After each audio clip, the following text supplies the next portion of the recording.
ka badan 10 qof ayaa ku geeriyootay tiro intaa ka badan way ku dhaawacmeen kadib qarax maanta ka dhacay maqaayadda Village oo ka soo horjeeda guriga hooyooyinka ee magaalada Muqdisho qaraxan oo ahaa mid loo adeegsaday gaari laga soo buuxiyay walxaha qarxa ayaa markii ugu horeysay waxaa lagu dhuftay albaabka hore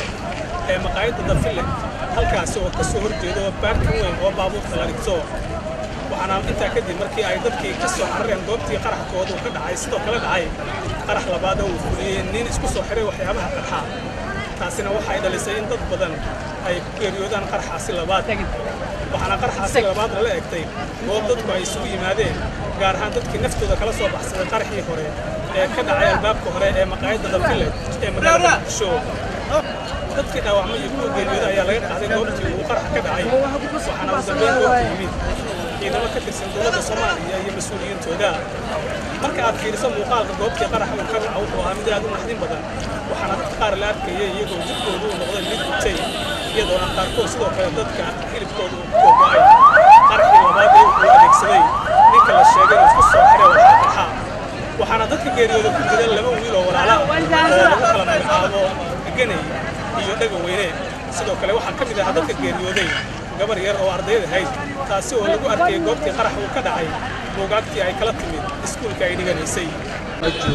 inaad noo keentaan xogta kaliya ma leedin kalaay marka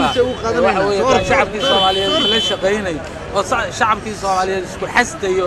cadawga keeda oo aan noqono xoolihii iyo kale midba mar uu bahalku la harayo ee qaar hadda nasiib darro weeye laakiin anagu waxaan jecelnahay waxa weeye in farmiisyonaha naloo keeno inaan wada shaqeyno inaan cadawga ummadda Soomaaliyeed ka celino meel uu joogana sidaan ula diri lahayn inaan mataqaana ka shaqeyno inuu shacabku nala shaqeeyo maxaa diidan inay ummaddu nala shaqeeyo ilmahoodii iyo ayagii iyo dadkoodii maalin walba la laayna marka meydka inay gurtaan kaliya daydan u tahay inay nala shaqeeyaan ama dawladda la shaqeeyaan hadiido waxaan leenahay annagu aan ku dardaarmaynaa war shaqaan u diyaarnaa aan shaqeyno oo isla shaqeyno waxa weeye cid cadawga maalin walba u adeegaysa kuwa inay shacabkooda laayaan doonayaan sidaan uga hortagi lahayn insha Allah waa u fakari doonaa waana u galgala doonaa dawladuna insha Allah waxaan rajaynaynaa in siyaasad adag ka soo dejiyo waa mahadsantiin ilaa hadda lama hayo qasaaraha rasmiga ah ee ka dhashay qaraxa waxaase weli socda baaritaano la xiriira koobka rasmiga ah ee qasaaraha u geystay qaraxan ee isugu jira dhimasho iyo dhaawac Abdullaahi Axmed Nuur Universal TV Muqdisho